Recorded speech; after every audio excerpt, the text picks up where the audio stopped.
Bom, nesse domingo nós iniciamos mais uma vez a série Conversa com Marco Lisboa, sempre reproduzindo nos domingos uma coluna escrita na Folha de São Paulo.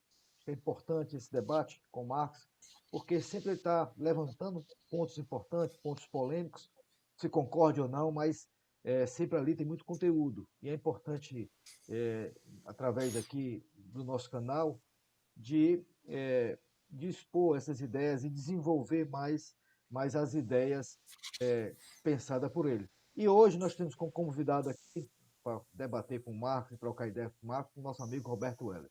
Antes aqui eu vou ler novamente o currículo do Marco Lisboa, eu sei que é uma figura pública, todo mundo já conhece, também o Roberto já é bastante conhecido, né, na imprensa, no meio acadêmico, mas Marcos de Barros Lisboa, né? Sempre a gente chama de Marcos Lisboa, mas hoje eu fiz questão de Marcos de Bah, Barros Lisboa, atual presidente do INSPER.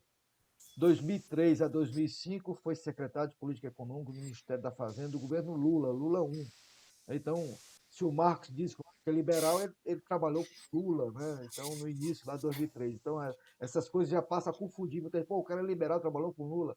Depois o Marcos explica aí o Marx ele exerceu função de diretor executivo e vice-presidente do Itaú Unibanco. Hoje ele é colunista da Folha de São Paulo e o Marco Lisboa é PhD em Universidade da Pensilvânia, nos Estados Unidos, e foi também professor assistente do Departamento de Economia da Universidade de Stanford, nos Estados Unidos. Né?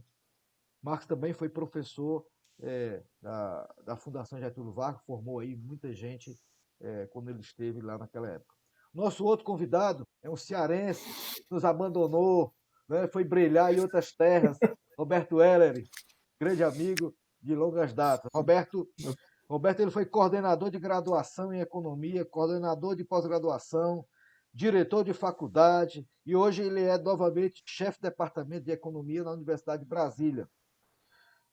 O Roberto ele é mestre pela Fundação Getúlio Vargas e pela Universidade da Pensilvânia também fez lá todos os cursos de doutorado, mas tirou o doutorado pela Universidade de Brasília, UNB. E o Roberto foi também pesquisador do IPEA. E eu acho que o Roberto tem contribuído no debate nacional. Ele tem um blog muito concorrido, muito visitado, e o Roberto sempre está nesse blog colocando questões muito importantes do debate nacional. Bom, apresentado aqui os nossos amigos, né, eu já vou endereçar, Marcos, primeira questão para você, e aí vamos fazer esse bate-bola, vocês fiquem à vontade, um interrompe o outro, a gente precisa de diálogo, de conteúdo, de debate. Marcos, vamos lá. Hoje, novamente, dia 19 de abril, Folha de São Paulo. Você traz até um artigo mais light, mais doce de ser lido, né? E você faz uma referência a um livro de ficção, O Sol Desvelado, de Isaac Asimov. Aí você escreve nessa sua coluna, você faz lá toda uma fantasia do livro, né? O livro é um livro de ficção, mas você coloca lá no final, Marcos, a sociedade testemunha, abismada, a gestão atabalhoada de um governo que não entende a diferença entre ciência e pensamento mágico. Né? É uma frase, vamos dizer assim, que talvez ela revele o momento atual que nós estamos passando. Pegando carona, Marcos, nessa frase, eu vou voltar para uma discussão e eu gosto sempre de conversar com colegas sobre esse tema, né? Que é a pandemia do Covid-19, ela trouxe consigo, né, um debate, um suposto debate entre o trade-off entre salvar vidas ou salvar empregos. Certo? Muita coisa tem se discutido sobre isso, né, inclusive questionando se o isolamento horizontal, o lockdown completo, ele é realmente o único instrumento, né, nesse momento, porque isso tem efeitos, né, graves na atividade econômica, como nós sabemos. Né? Então, para iniciar essa discussão, que eu quero depois passar para outra discussão, que é a questão fiscal, de um outro artigo que você escreveu essa semana com Paulo Artung, na Folha de São Paulo também. Esse é um outro momento. Mas primeiro eu queria ouvir, Marcos e de Roberto, como é que vocês se posicionam nesse debate. Né? Nós somos economistas de formação, mas tem aí o pessoal da saúde batendo na porta da gente. Você se posiciona entre essa suposta dicotomia entre salvar vidas ou salvar empregos. Marcos, com a palavra, depois Roberto, e aí a gente vai batendo esse papo aqui. Espero trazer mais um conteúdo de excelente qualidade com vocês dois. Eu tenho certeza que esse aí de muita qualidade nessa discussão. Bom, obrigado, Flávio, Roberto, um prazer estar com você aqui. Né? Começando pela coluna, a coluna ela é uma homenagem a um casal de amigos, o Hélio Schwartzman, né, que é colunista da Folha, a Josiane Mota, sua esposa. Josiane é médica, né, e no começo da crise já exilou, né, Hélio e os filhos do sítio, né, e foi para a linha de frente e, obviamente, acabou pegando a gripe, que não é gripezinha, né, pegou o vírus, e o Hélio acabou fazendo algumas colunas muito duras, né? Duras pelo sofrimento, né? Não só próximo, mas também com o país. Né? Mas ela Nós está temos bem, assistido. Marcos? Ela está bem? Ela está bem. Josiane está bem, falei com ela agora cedo, está bem. E todos nós temos, né? Todos nós temos familiares, amigos que pegaram esse vírus, e alguns passaram mais leves, outros com mais dificuldades. Né? Bastante dificuldades. Né? A coluna brinca com isso e briga com fatos que o Hélio é um leitor voraz, mas não gosta de ficção científica. Né? Todo mundo anda citando livros tão sofisticados, eu resolvi citar um livro não tão sofisticado, né? E que conta de um mundo que, inacreditavelmente, parece muito com o mundo atual. Né? A terra lotada de gente, né? Começa a migração para outros países, né? E esses moradores dos mundos exteriores cuidam muito da saúde e usam robôs, né? Ao contrário do povo da terra, que tem medo do desemprego. Né? E eles, por cuidado com as doenças, evitam crescentemente o contato com os terráqueos. Solar é o último mundo a ser colonizado, né? E lá os robôs são em número astronômico, né? E as pessoas não se encontram. Né? Elas vivem em casas centenas de quilômetros de distância, né? Só falam por realidade virtual, né?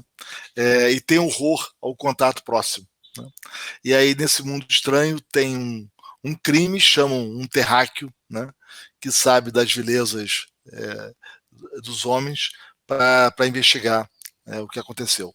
E aí tem um contraste entre o homem gregário, né, de um mundo atrasado tecnologicamente, que chega nesse planeta, né, em que as pessoas não se encontram e a tecnologia é a mais avançada. É o lado divertido desse romance, um romance de diversão. Vai. E aí, enfim, fiz a coluna sobre isso, homenageando os meus amigos. Agora, a indignação do Hélio com o que tem acontecido na gestão da crise, ela é mais do que correta. Isso, Flávio, vai bem ao encontro do que você falou, se existe um contraponto entre economia e saúde. Não deveria haver. Né? Não deveria haver. Você deveria ter uma certa quarentena para algumas atividades durante algumas semanas, pouco mais de um mês, né? Para evitar a propagação rápida da doença, para que a política pública adequasse os hospitais, expandisse o número de leitos disponíveis, comprasse testes em massa para a população, construísse respiradores, para que a vida pudesse voltar, ao menos parcialmente, à sua normalidade econômica, né? Parcialmente, mas tendo a infraestrutura hospitalar adequada a receber os doentes. Ora, nós conseguimos ter o pior dos mundos. Nós não fizemos uma quarentena adequada, né? Não tem uma política nacional organizada sobre isso, não tem uma política nacional para a produção de ventiladores, indicadores de leitos hospitalares, construção de hospitais de campanha, tem iniciativas aqui e acolá espaçadas. Então, nessas semanas duras de quarentena, nós temos expandido muito mal a oferta de leitos e temos ainda uma carência de dados inaceitável de quem está doente, quem não está, qual é o tamanho do problema, onde falta respirador. Então estamos nos piores dos mundos. Nem nos preparamos na saúde, nem cuidamos do país para que ele possa voltar a ter alguma normalidade econômica.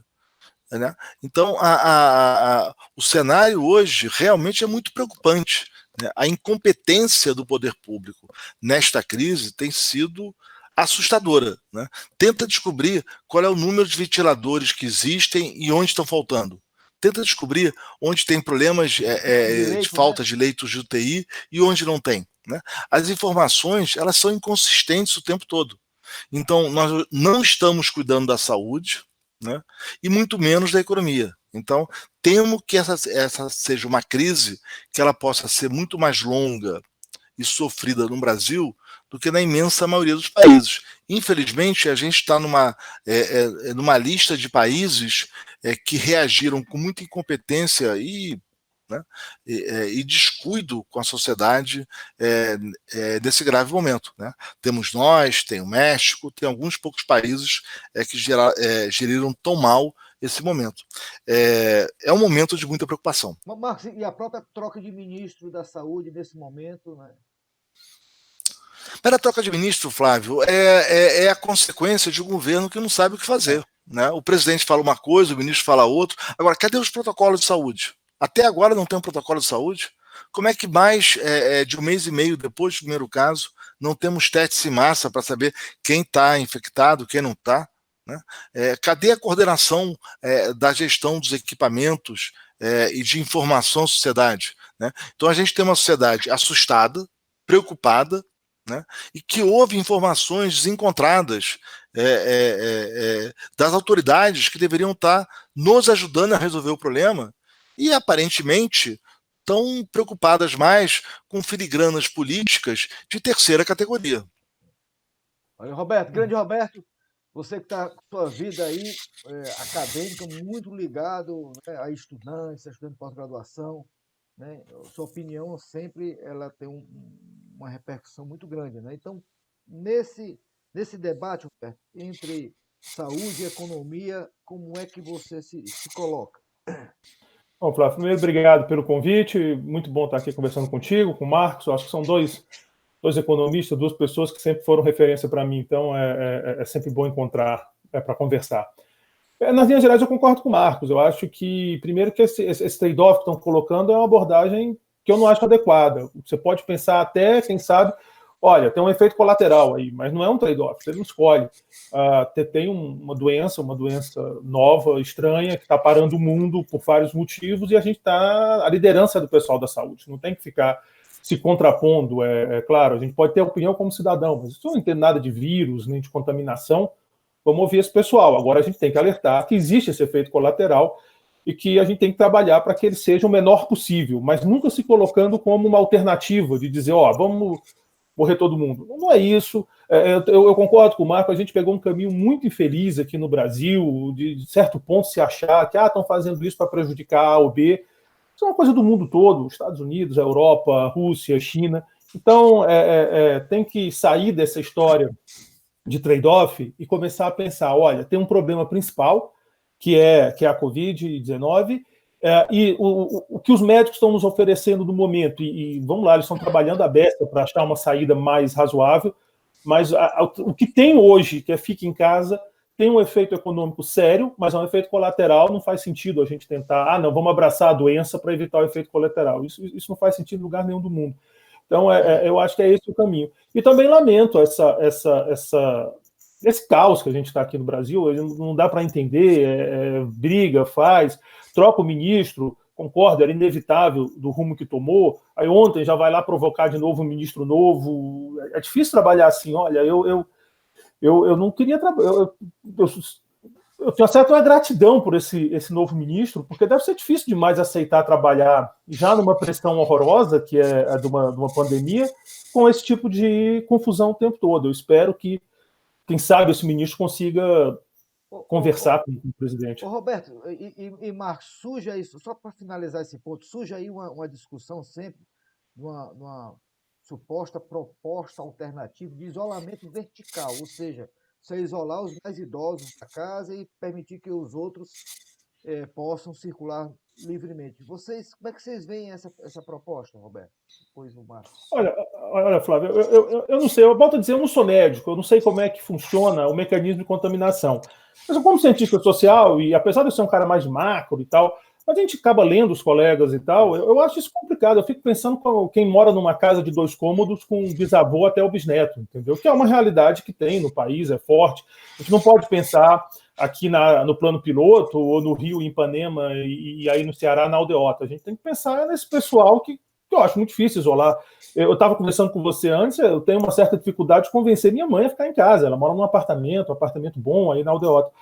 Como é que você vai convencer as pessoas, bota num navio, o pessoal mais velho? É tudo muito complicado. Então, de novo, eu acho que quem tem que dar essa palavra é quem entende do assunto, quem sabe exatamente o perigo que a gente está correndo, que é o pessoal da medicina, não a gente. O Marcelo Neri divulgou um estudo recentemente sobre o perfil do idoso no Brasil. E tem uma estatística lá, Marcos, interessante que ele coloca: apenas 15% dos idosos moram sozinhos.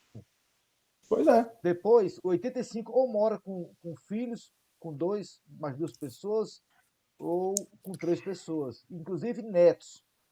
Isso é muito mais forte no Nordeste e nas regiões mais pobres, que a aglomeração familiar é bem mais intensa, né? Então, imaginar o isolamento vertical nessas condições no Brasil já é mais complicado, não acha, Marcos? Olha, Flávio, eu tenho muito respeito pelos especialistas. Quer dizer, eu tento não, né, entender os dados, as evidências e ouvir as opiniões. Quer dizer, se os meus filhos têm uma doença, eu levo ao médico. Né? Eu não vou levar a astrólogo. Eu acho que o nosso papel é ouvir os especialistas. Não vou ficar aqui dando palpite, né? É porque acordei, eu falei com alguém que me deu uma ideia maravilhosa de como resolver um problema que não ocorreu a nenhum outro país do mundo. Então, eu vou seguir o que os especialistas dizem, né, quais são os dados disponíveis, quais são as recomendações, né, e acho que essa deveria ser a abordagem. Infelizmente, no Brasil, nós entramos numa discussão muito estranha, né, de vários palpiteiros dando opiniões sobre temas que não entendem. Né?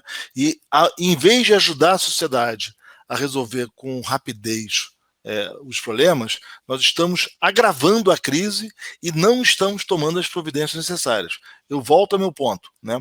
Quais foram as iniciativas do governo federal de construção de hospitais, de leitos de TI, de importação de testes, mais de um mês e meio depois do primeiro caso no Brasil, de informação, de prover informação para a sociedade. Né? Nós estamos muito atrasados. Quer dizer, é muito triste para um país com tantas dificuldades como o Brasil assistir a essa generalizada incompetência das autoridades em fornecer informações e cuidado médico neste momento. Será que nós vamos desperdiçar a quarentena e vamos ter, daqui a algumas semanas, vamos continuar sem teste em massa? Aparentemente, isso parece que vai acontecer. Né? Diferente do que os países que conseguiram combater essa pandemia com mais eficiência fizeram. Okay. Marcos, vamos lá já para o segundo artigo.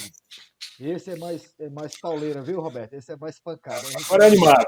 Agora vamos animar. Aqui foi só aquecimento. Né? Mas o Marcos, ele escreveu junto, né, o ex-governador do Espírito Santo, Paulo Artung, um artigo, acho que no dia 16 de abril, na Folha, e que ele trata desse artigo, ele faz uma reflexão sobre a proposta que está hoje no Congresso sobre o socorro aos estados durante a pandemia do coronavírus. E no artigo lá também eu gosto de puxar uma frase, porque a frase ela conduz a gente a. Mas o artigo, o Marco diz: no momento recomenda à União para que se aprove medidas que viabilizem a flexibilização das despesas de estados e municípios. O Marco tem entrado fortemente nessa agenda, quer dizer, na discussão fiscal do problema, né? Mas chamando também os estados e municípios a darem a sua contexto.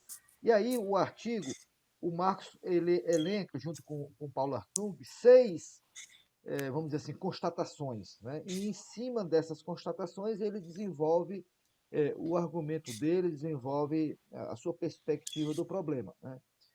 Talvez, se o Marco não tiver aqui listado as 6, eu posso passar uma por uma, Marcos, e pedir a tua reflexão, ou você faz no pacote como um todo. Mas eu queria, Marcos, ouvir novamente essa sua posição nesse contexto, né? E colocando aqui um contraponto, exatamente para a gente puxar o debate, se a gente tem condições, e os estados e municípios que já vinham numa fragilidade fiscal muito grande antes de entrarmos nessa pandemia, se eles têm condições de ajudarem, de colaborarem, né, com esse ajuste, ou não seria melhor aqui congelar esse ajuste, congelar o plano Mansueto, que iria reestruturar a dívida do Estado e município mais para frente, e a gente está vivendo um momento de excepcionalidade. Então, eu gostaria de te ouvir, né, sobre esse ponto, e com certeza o Roberto, também que está acompanhando essa discussão, ele vai colocar aí a colher dele nessa sopa aí. Flávio, olha só, eu acho que, em primeiro lugar, quer dizer, o Brasil está pagando o preço de não ter feito o ajuste quando podia, né? A nossa irresponsabilidade fiscal permitiu que vários estados e municípios chegassem, no fim de 2019, com obrigações, né, despesas obrigatórias, mandatórias por lei, muito além da sua capacidade de arrecadação, né? E isso tendo um poder público no Brasil que arrecada bem mais do que a grande maioria dos países emergentes. Nós temos um Estado no Brasil que é muito caro, né? A nossa carga tributária é bastante alta, né? E ela é incompatível com a qualidade baixa dos serviços públicos que são oferecidos.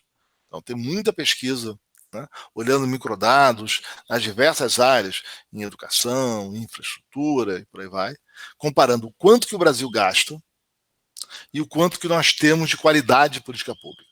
Então, gastamos demais para poucos serviços. Alguns governos estaduais fizeram o dever de casa, o governador Paulo Artung fez um trabalho excepcional no Espírito Santo, o Ceará tem tido responsabilidade já há várias décadas, desde o governo Tasso Gereissati, né? O Rio Grande do Sul agora começou a fazer com o governador Eduardo Leite, mas vamos combinar que a grande maioria não fez, né? A gente vê o caso de Minas Gerais, que é um estado que está incapaz de pagar obrigações básicas, dando reajustes. Não, teve inflação, teve isso, vamos lá, 40% para cá, para lá, né? Quer dizer, é um nível de irresponsabilidade com os recursos da sociedade, e, de novo, não são recursos que viram qualidade da política pública. E vamos combinar que a nossa política pública no Brasil deixa muito a desejar, quando comparado com os vizinhos. Não estou comparando com Estados Unidos, União Europeia, né? Vamos comparar com Turquia, com outros países emergentes. Então, essa é a parte 1 do problema, né? A parte 2 os estados terão queda significativa de receita e, como eu disse, eles têm uma folha salarial muito cara, né? Os estados gastam muito com salários e aposentadorias, verbas indenizatórias para desembargadores, né? Salários muito acima, ou remunerações totais, você considera todos os penduricalhos, muito acima do teto constitucional, com muitos truques e mecanismos para driblar a lei de responsabilidade fiscal. Quer dizer, não é de bom tom e nem sinaliza bem um país em que o próprio poder público e as autoridades que deveriam garantir a legalidade usam de artifícios para andar pelo acostamento e obter salários incompatíveis para a maioria da população, né? Então, primeiro nós temos esse problema. Mas há uma queda efetiva de receita, né, dos estados agora, né? E aí os servidores públicos estão assustados porque tem medo de não receber salário. Deveriam estar mesmo, né? Eles são parte da agenda que gerou esse quadro de descontrole, né? E para piorar, dada a ausência de um governo federal coordenado e com uma agenda clara para o país, quer dizer, é um governo federal muito mais preocupado em falar para a imprensa. É engraçado, né? Porque é um governo que reclama tanto da imprensa, mas cuidar da política pública, que é bom, cuida pouco, né? Gasta muito mais tempo fazendo graças e declarações para a imprensa, né? Na ausência de um governo federal com uma agenda para o país, né, começam as demandas. E o poder público cede, né? O judiciário o Supremo deu liminar para não pagar dívidas, né, com a União, né, liminar para isso, liminar para aquilo, né? E está um descontrole generalizado. Então a proposta nossa é uma proposta relativamente simples. Em primeiro lugar, é preciso levar em conta tudo que a União está concedendo aos estados e municípios. O Supremo concedeu não pagar dívida? Pois bem, isso é parte de uma ajuda que sai de um bolso único, que é o bolso do Tesouro Nacional. Nós teremos que pagar essa dívida. Então é preciso ter cuidado com esse dinheiro, que é o dinheiro da sociedade, né? Então tem que considerar isso. Então você pode recompor os impostos perdidos. Olha, não deveria recompor integralmente. A sociedade toda está mais pobre. Os trabalhadores perderam renda, os empresários perderam lucro, negócios vão fechar, né? O país está mais pobre, né? Será que os estados não podem fazer uma parte do ajuste também?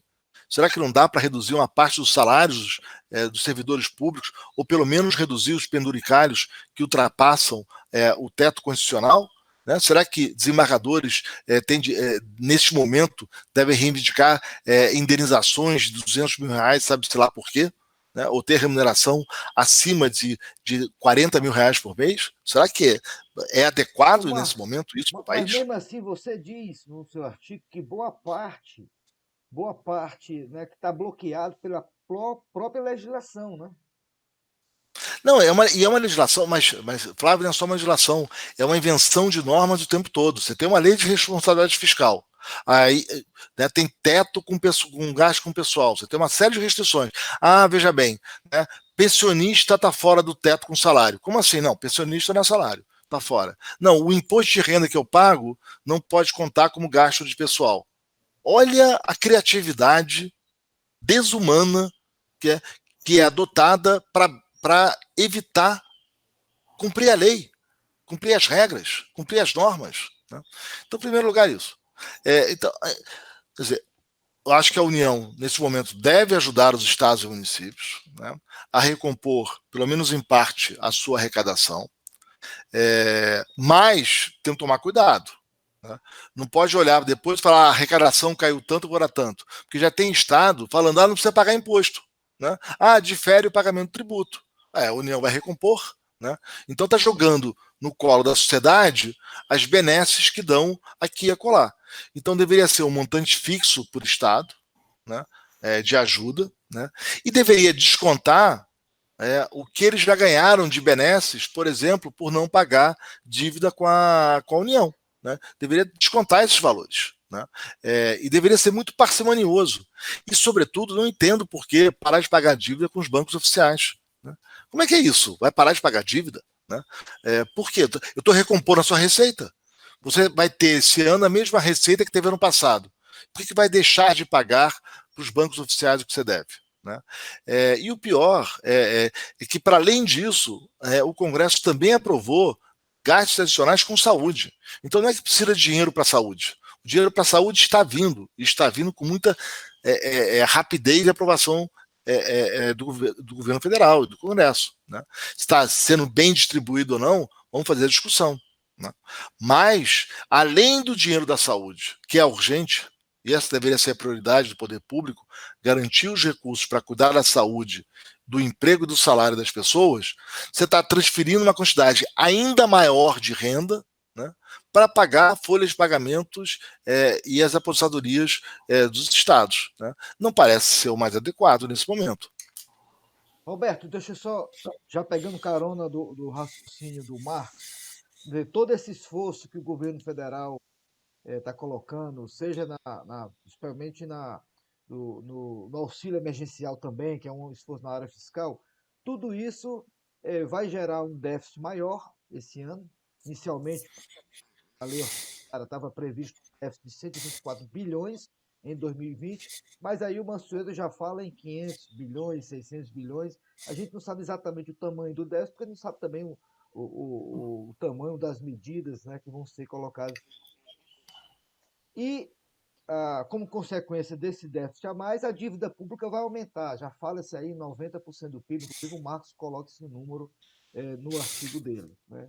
Você, que é um pesquisador sempre preocupado com questões de longo prazo, produtividade, você também tem olhado a questão conjuntural, mas a sua agenda de pesquisa tem sido muito vinculada à produtividade.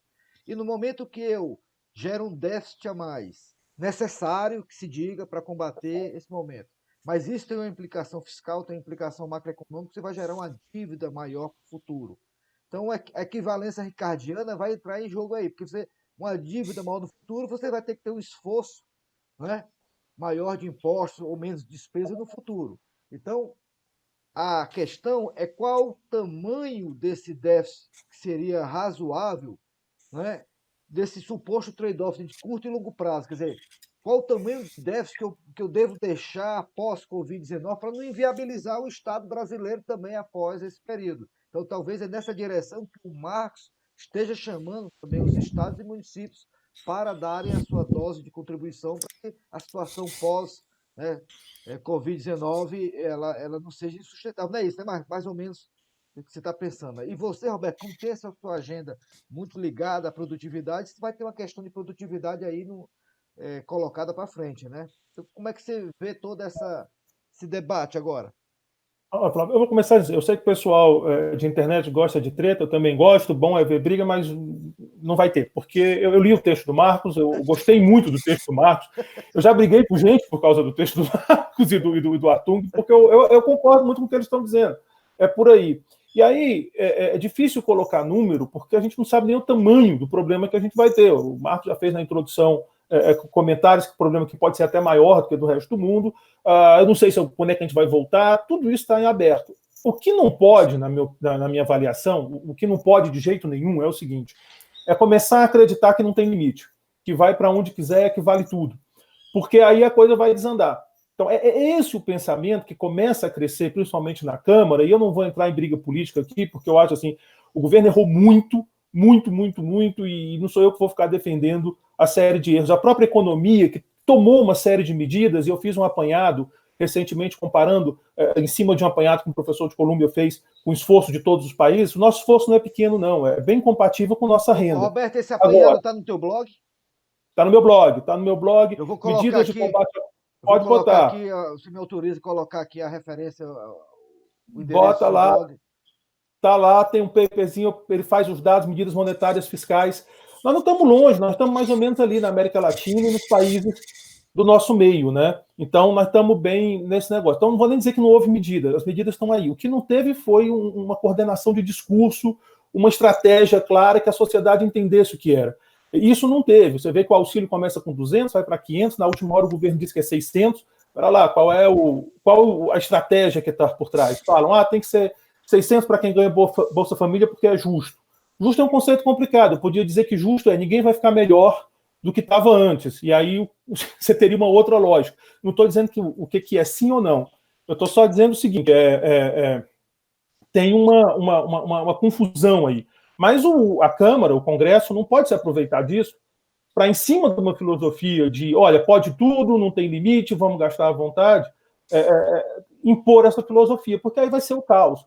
Não pode tudo, existe limite. Eu não sei, como disse ontem o presidente da Câmara, eu não sei se é 10 ou 20 ou 30. Realmente, a gente em economia não tem uma finesse para bater o martelo e dizer isso. Agora, o que eu sei é que tem. E que nós estamos caminhando para esse limite. Que se bater nesse limite, a coisa vai ficar muito feia. Mas muito feia mesmo, porque nós temos experiência no Brasil de saber o que é isso, de saber o que é um caos fiscal. Então, mais do que fixar um número, isso é uma doença, cara. Uma doença, você vende casa, você vende carro, você faz o que precisa para manter a saúde. É ter a filosofia, ter em mente de que nós vamos ter que pagar essa conta. E de que não faz sentido vale tudo, o Estado se endivida enquanto ele quiser, o Estado emite moeda enquanto ele quiser, não tem problema. Essa filosofia que é perigosa. Então, acho que o importante agora é a comunidade de economistas, de profissionais que estudam esses assuntos, deixar muito claro isso, que se o legislativo vai para esse lado, de que pode tudo porque não tem limite, e o executivo está esse caos que nós estamos vendo, aí nós estamos ferrados de vez. Então é preciso manter alguma lógica nesse negócio, de que não vale tudo, é preciso... Só para terminar, Flávio, e que é preciso, sim, forçar os estados um pouco a se ajustar. Essa questão dos salários é muito polêmica. Eu sou professor de uma universidade federal, então eu estou falando do meu salário, inclusive, mas eu creio que é uma coisa que tem que estar na mesa. Existem mecanismos até para aliviar. As pessoas falam, o cara ganha 20 mil, ele pode perder tanto. Não é bem assim, não. O cara ganha 20 mil, mas ele está apertado. Mas você pode usar crédito. que é o que está usando. E crédito para funcionário público é um crédito fácil, porque a inadimplência é pequena, você amarra na folha dele. Então você tem estratégias para minimizar o impacto no servidor público. Você não quer ferrar o servidor público. Você só quer dizer o seguinte, olha, não dá, vai ter que fazer ajuste. E esses exageros aí não tem nem o que discutir, é cortar mesmo e acabou. Exatamente, Roberto. É isso que eu queria pegar, esse gancho que tu me deu, foi muito feliz. Eu queria também já compartilhar essa tensão entre o Congresso e o Executivo, né? Esse quebra de braço, né? Inclusive, por exemplo, o auxílio emergencial era R$ 200, a Câmara colocou para 600. Então, há uma tensão clara entre o Legislativo, a Câmara e Senado, e o governo federal. E essa tensão possa ser alimentada politicamente pela própria oposição. A nossa preocupação, aqui como economistas, né, é que isso não existe, porque isso pode inviabilizar o país em 2022. A gente não chega nem a 2022. E as informações que nós temos, especialmente no mercado, é a fuga de investidores do país, já um cenário tão caótico para frente que se mostra, quer dizer, se as coisas não forem arrumadas, que realmente o Brasil entrou nessa pandemia já fragilizado, realmente, e pode realmente se tornar inviável completamente. Aí, Marcos, essa tensão, ela existe mesmo hoje? Você que acompanha sempre de perto essas relações do Congresso com o Executivo, e você acha que há o risco de inviabilizar o país? Em primeiro lugar, Flávio, acho que pegando os pontos de Roberto, quer dizer, primeiro tem uma descoordenação imensa nas ações da economia, né? Você começou, por exemplo, antecipando renda para quem já tem renda, né, e descuidando dos vulneráveis. As medidas de transferência de renda estão andando de forma muito complicada e com muita dificuldade de operacionalização. Medidas que tentam dar crédito, mas descuidam de aspectos técnicos. Então, não bastam boas intenções e frases de efeito. Tem um dever de casa a ser feito que é muito detalhado e que o governo tem tido muita incompetência em executar, né? Esse é um primeiro ponto. E informações desencontradas, né, Marcos? Às vezes informações... Não tem dados, não tem dados. Na cabeça o tempo todo. O tempo todo, assim, é um nível, assim, enfim, é decepcionante, né, assistir os erros meio básicos, mas isso não vem de agora, né, isso vem de muito tempo. Olha as promessas de campanha, vem de 1 trilhão aqui, 1 trilhão ali, depois vai desvincular 1,5 trilhão de reais da despesa obrigatória do governo, quer dizer, assim, teses disparatadas, sem nenhum respaldo nos dados, né? Há pouco tempo falaram que precisava de uma PEC para poder fazer o programa de transferência de renda, nada, tá tudo errado, né? Você podia, com a combinação de crédito suplementar e crédito extraordinário, resolver o problema, enfim. Mas vamos deixar isso de lado, né? Nessa discussão, vamos lembrar o seguinte, o governo propôs 200, a Câmara passou para 500, o Poder Executivo amoeu para 600. Foi o Poder Executivo que chegou a 600. Né? E cadê as contas? Né? Como é que vai ser financiado? Como é que vai ser o impacto? Então, eu acho que tem um pouco de uma relação disfuncional e ela vem de dois lados. Primeiro, quem tem que liderar a agenda de como enfrentar a crise é o Poder Executivo. Né? O Congresso, a Câmara, o Senado são casas entre iguais. Né? E ali as demandas vão aparecer. Demandas legítimas, demandas oportunistas, é da vida. Se o Poder Executivo não liderar o processo, fica o caos. E o Poder Executivo não ter liderado. Qual é a agenda do governo? Qual é a agenda do governo? Qual é a agenda do governo para dar com a calamidade? Olha, minhas prioridades na saúde são essas e aquelas, né? O protocolo são esses, né? Na economia nós vamos cuidar disso, daquilo, por exemplo, recursos emergenciais para a saúde, está aqui as contas do que precisamos, né? Nós vamos ter um comitê gestor para garantir leitos de TI, respiradores, informação à população. Cadê isso? Não tem nada disso. A nossa política vai ser essa, está aqui a autoridade X. O que a gente vê é uma bateção de cabeça. Então agora o Banco Central, né, pediu para cumprir a função de poder comprar títulos de dívida pública no mercado secundário, mas essa atribuição já existe, é do Tesouro. Então agora o Tesouro e o Banco Central vão fazer a mesma coisa? Por quê? Porque um discorda do outro, então quer fazer diferente? Não vai dar muito certo, né? O Tesouro quer poder comprar, o Banco Central quer poder comprar dívida privada no mercado secundário. Mas explica por que mesmo? Né? Você acha que isso vai aumentar crédito? Cadê aqui um pouco a evidência? Cadê os dados? Como é que isso vai funcionar? Então a gente está vendo uma descoordenação muito grande do Poder Executivo, e o Legislativo ele vem com as agendas da sociedade, se não tem liderança. Né? E tem muita agenda descompensada. Imagina agora essa proposta de empréstimo compulsório das empresas que têm patrimônio de mais de R$1 bilhão, que vão ter que entregar 10% do seu lucro do ano passado. Detalhe, esse ano muitas não têm lucro. Né? Então a economia está em crise, pessoas estão perdendo emprego, empresas estão sem caixa. Vamos piorar o problema agora fazendo o tal do empréstimo compulsório. E se as empresas quebrarem? Né? E se empregos foram destruídos? Veja bem, né? Não, temos que arrecadar mais.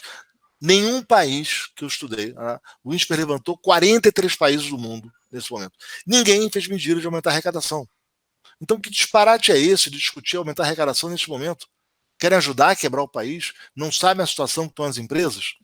Então, esse descontrole está muito grande e está muito difícil a administrar essa crise.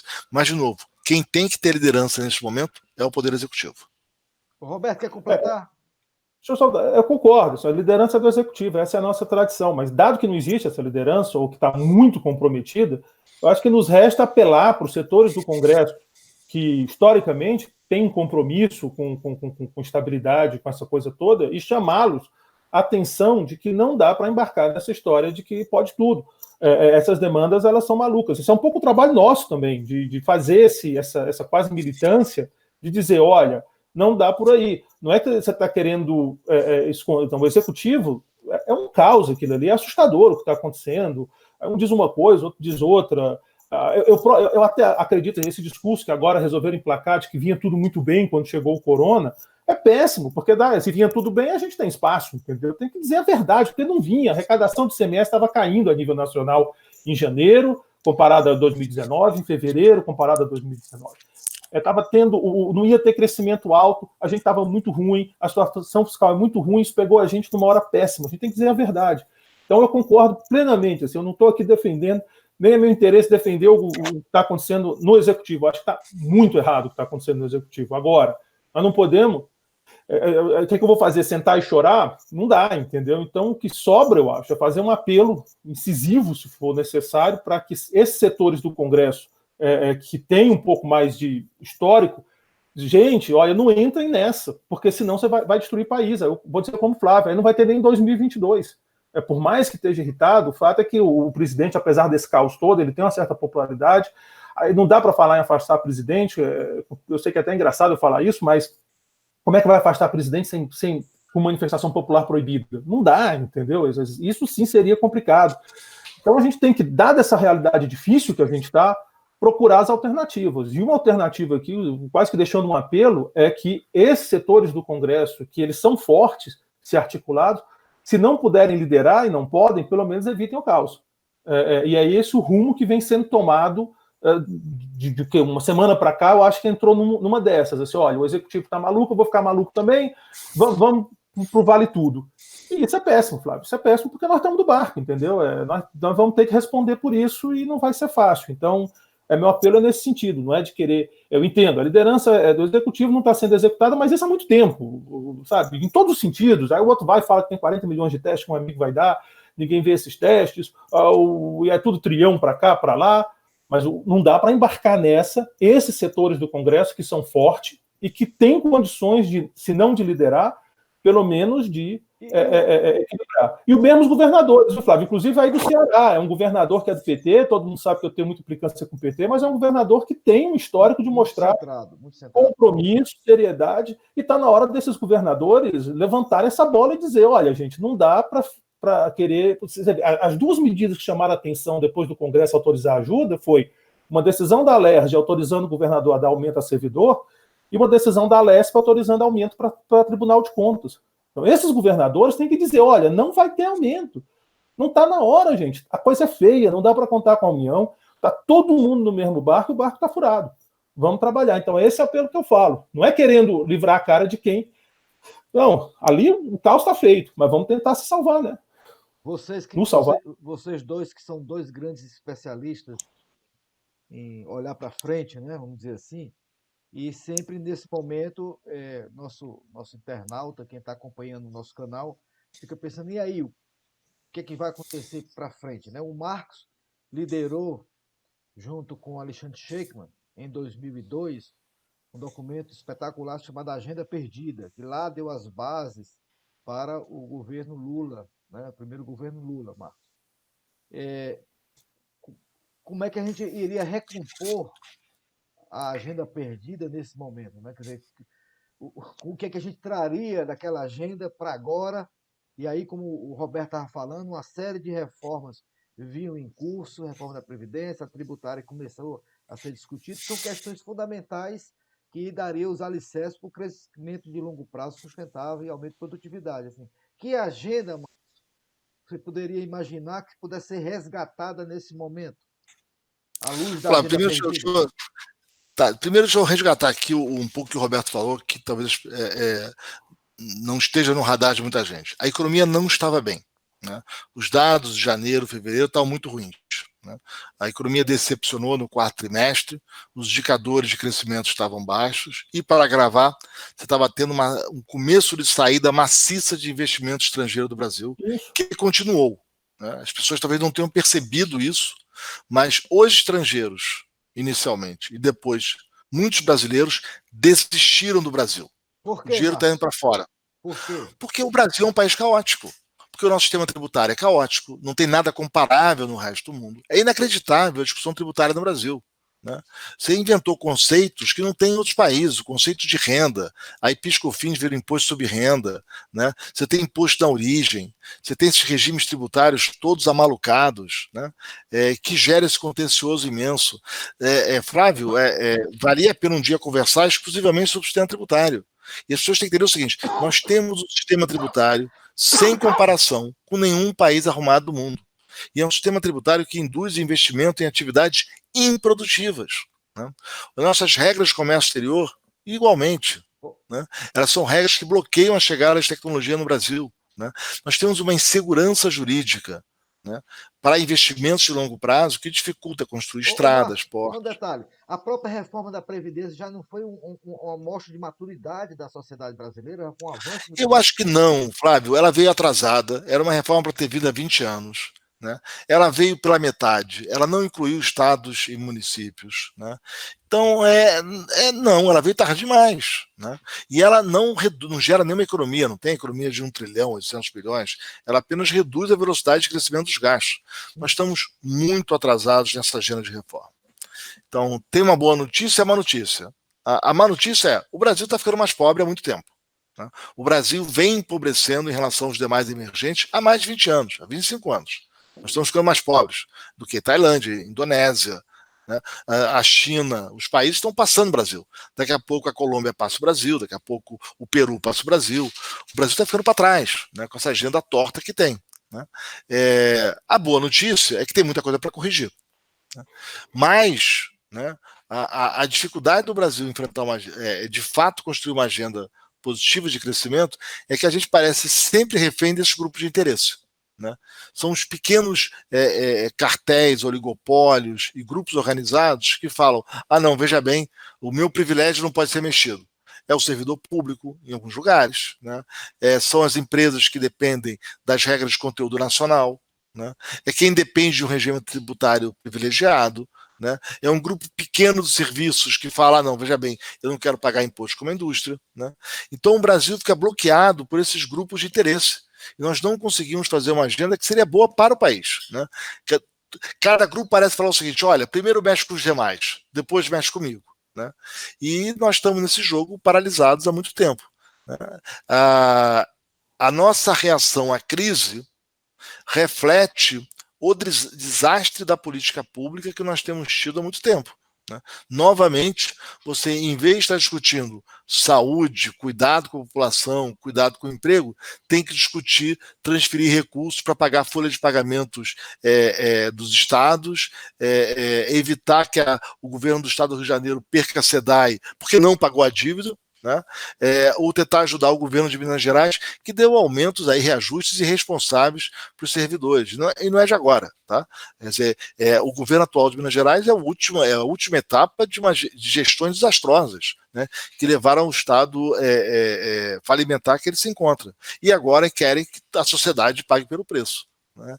Do seu desarranjo. Então, esse é um momento difícil. Quer dizer, nós vamos enfrentar os problemas ou vamos cair de novo na armadilha dos grupos organizados? Até agora temos caído na armadilha dos grupos organizados. E o resultado disso é que o país está reagindo muito pior a essa crise que é mundial do que os demais. Corremos o risco de sair mais frágeis, né, e desta crise entrarmos numa grande depressão.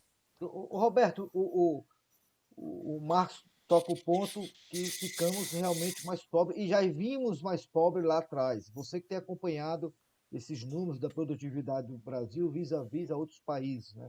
É isso mesmo? Quer dizer, que a gente ainda não tem nenhum ponto importante que possa realmente recuperar a produtividade em outros períodos da economia brasileira? Não, Flávio, a gente não tem, não. A situação é dramática mesmo. A gente tem esse problema que é de longo prazo e, assim, a gente pode ter críticas pontuais ao governo A e B, mas essa estagnação, digamos assim, da produtividade, ela vem lá depende de como você está medindo, vem dos anos 70, talvez. Pode ser 70, 80, dependendo da métrica. A receita a gente meio que já sabe, a gente pode discordar no detalhe, mas o caminho é esse que o Marcos falou, corrigir tudo isso. A gente não está fazendo isso, não adianta fazer discurso. Pegar aqui um exemplo que eu gosto sempre de provocar, não adianta dizer que vai privatizar a Petrobras e o Correio quando você não consegue privatizar nem a Eletrobras, que estava ali pronta para privatizar já no governo Temer. Então, a gente pisou muito na bola, a reforma da Previdência demorou muito, é verdade, saiu, pelo menos saiu, mas atrasada. As outras reformas a gente estava parado. É importante isso que o Marcos ressaltou, a gente já estava tendo fuga de capital, e agora pegou a gente na pior das situações, e a gente está. Todo esse nosso problema parece multiplicado por 1 milhão, porque a gente está nessa crise gigante. Mas vamos sofrer muito quando sair para pensar e recolocar essa agenda, e aí vai ser importante conversa de liderança, oposição, situação, nós vamos ter que pensar um caminho, porque eu acredito que mesmo na oposição, digamos assim, mais forte, tem pessoas que entendem essa necessidade, porque se você olhar no próprio governo do PT, você tinha iniciativas de reforma que às vezes eram incompletas, que às vezes não andavam. Então, tem que recuperar essa discussão e entender, olha, o motor do Brasil não está funcionando bem, a gente precisa reformar esse motor, não adianta ficar ajeitando a carroceria. Enquanto a gente não fizer isso, nós estamos com problema. E aí vem essa bomba do tamanho do mundo, que a gente não sabe nem o tamanho final dessa desgraça. Aí tudo... É como numa família, eu sei que tem gente que não gosta de comparar o governo com família, mas como uma família, a família está cheia de problema. Vai levando, empurrando. Aí vem uma doença, um negócio sério, tudo aquilo vem à tona da pior maneira possível, é o que a gente está vivendo. Agora, estamos aí, estamos em pé, estamos inteiro, rezando para continuar inteiro até o final, né? Porque a gente não sabe quem é o próximo que vai ter esse problema, e vamos torcer para que a gente tenha condições de trabalhar para reconstruir o país, porque é o nosso país, é onde eu moro, você mora, eu não tenho filho, mas para quem tem os filhos, os parentes e tal, a gente tem que trabalhar. Roberto, obrigado pela... Marcos, as palavras finais para a gente encerrar esse nosso programa de domingo, né? E a brilhantada aqui pelo nosso colega Roberto Heller. Em primeiro lugar, agradecer aí o convite, Flávio, Roberto, né, amigos queridos de tanto tempo, né? Terminar com uma nota, com uma certa dose de otimismo, né? Se a gente tem visto todas essas dificuldades no poder público em coordenar, em tomar as ações, em liderar, por outro lado, né, eu tenho assistido uma gigantesca onda de solidariedade do setor privado, né? Empresas se mobilizando para produzir álcool, para produzir ventiladores, para doar recursos, né? Então, em meio à paralisia do poder público, aparentemente o setor privado avança e tem contribuído muito. Que nós não desperdicemos essa energia e que o poder público possa rever suas posições, né? E em parceria com o setor privado conseguir enfrentar essa grave crise. Obrigado, gente. Foi ótimo. Show de bola. Obrigado. Roberto.